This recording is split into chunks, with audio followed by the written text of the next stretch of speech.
유명한 미국의 대통령 존 F 케네디의 집안인 케네디 가문에는 이친 딸이라고 불리는 여성이 있습니다.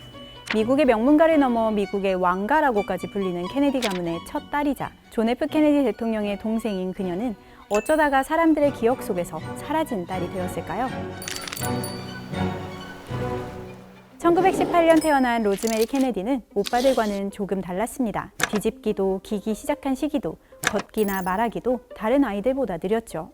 얼마 후 줄줄이 태어난 여동생들이 로즈메리를 추월하기 시작하자 그제야 부모님은 뭔가 이상함을 느꼈습니다. 당시에는 이처럼 발달이 느린 아이는 집안의 수치라 여겼고 특히 아이들을 명문학교에 보내고 아들들을 정계로 보내 가문을 더욱 키우고자 하는 욕심이 있었던 아버지에게 그녀는 큰 골칫거리였습니다. 그래서 케네디 집안에서는 숨길 수 있는 한 최대한 오랫동안 로즈메리의 느린 성장을 감췄죠.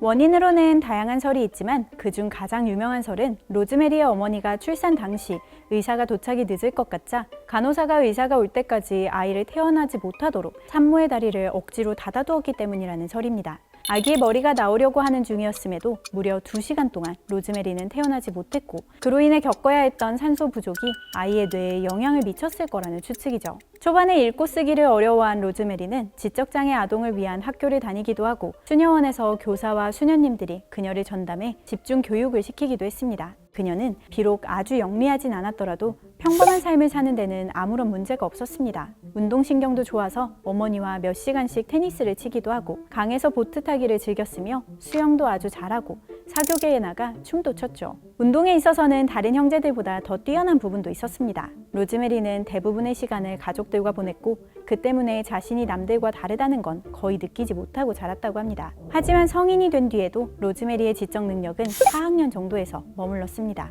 그녀는 자신이 아무리 노력해도 동생들과 비슷해질 수 없다는 걸 알게 됐고 다른 형제와 다르게 대하는 주변의 태도 차이에 극도로 스트레스를 받기 시작했습니다. 얼마 후 로즈메리는 소리를 지르고 물건을 던지며 병약한 외할아버지를 폭행하기도 했죠. 밤엔 거리로 나와 낯선 남자들과 어울리기도 했고요. 손꼽는 상류층 가문인 케네디 가문에 이처럼 예측할 수 없고 급작스러운 행동을 보이는 로즈메리의 존재는 환영받지 못했습니다. 혹시나 로즈메리가 결혼도 하지 않은 채 임신이라도 한다면 정치 명문가인 케네디 가문 전체의 큰 수치가 될 거라 생각했죠.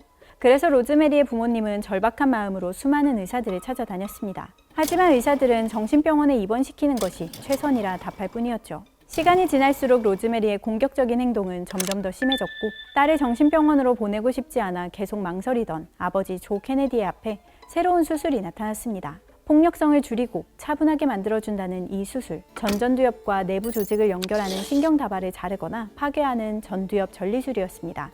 말만 들어도 위험해 보이는 이 수술은 당시에도 다양한 부작용을 호소했습니다. 원인 모를 사망과 급격한 지적 능력의 퇴화 등이 흔했고 공감 능력을 상실하기도 해 가족들이 폭력성은 사라졌지만 영혼도 없어진 것 같다고 할 정도였죠. 그럼에도 딸의 공격성을 없애고 차분한 숙녀로 만들어준다는 획기적인 수술 앞에서 아버지 조 케네디는 1941년 해외에 있던 아내의 동의도 없이 23살의 딸을 수술대 위로 올렸습니다. 그리고 수술은 대실패로 끝났죠. 이제 로즈메리는 2살 정도의 지능밖에 유지하지 못했고 제대로 걷지도 말하지도 못했습니다. 재활운동 후에야 걷기 시작했지만 그조차도 절뚝이며 겨우 걷는 정도였고 팔도 한쪽만 어렵게 쓸 수 있었으며 말도 간단한 단어를 더듬거리고 제대로 된 긴 문장은 만들지 못했습니다.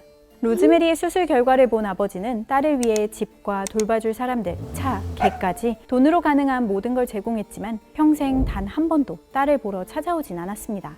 케네디 가문에서는 로즈메리가 오빠인 존 F 케네디의 선거운동에 함께하지 않는 이유를 여러 핑계를 대며 둘러댔습니다.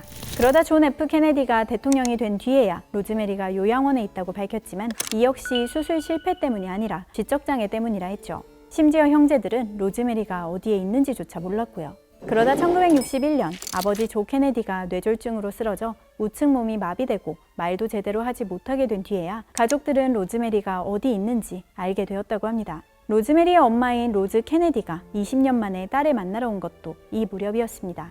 다들 로즈메리가 수술의 영향으로 엄마를 잊었을 거라 생각했지만 엄마를 본 로즈메리는 부축하는 수녀들을 밀치고 엄마에게 달려갔습니다. 엄마는 딸을 안으려 팔을 벌렸지만 로즈메리는 엄마를 끌어안는 대신 악 소리를 지르며 엄마의 가슴을 주먹으로 때렸죠. 비록 수술이 그녀의 삶을 뒤집어 버렸을지언정 로즈메리는 기억 하나만큼은 굳건히 붙들고 있었던 것입니다.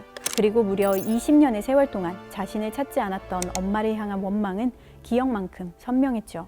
1969년에 아버지 조 케네디가 사망한 뒤에야 가족들은 아버지 눈치를 볼 필요 없이 진정으로 다시 로즈메리와 가깝게 지내기 시작했습니다. 1962년부터 로즈메리의 동생인 유니스 케네디 슈라이버는 지적장애를 가진 아이들과 성인을 대상으로 한 여름 캠프를 진행했습니다. 이 캠프는 지적장애인들을 위한 스페셜 올림픽이 되었고 올림픽, 패럴림픽과 함께 국제올림픽위원회에서 인정하는 3대 올림픽으로 자리 잡았답니다. 이 올림픽을 만드는 데에는 로즈메리와 함께 자랐던 경험이 유니스에게 영감을 주지 않았을까 추측되기도 합니다. 그렇게 스스로 후 감춰진 채로 살던 로즈메리 케네디는 지난 2005년 86세의 나이로 사망하였습니다. 아버지의 잘못된 선택으로 무려 63년의 세월을 고통 속에 살아야만 했던 로즈메리 케네디. 미국의 그 유명하고 대단하다는 명문가 케네디 가문의 이친 딸입니다. 오늘의 이야기 어떠셨나요? 저는 스캔들 세계사를 쓴 이주은이고요. 다음에 들려드릴 세계사 이야기도 기대해 주세요.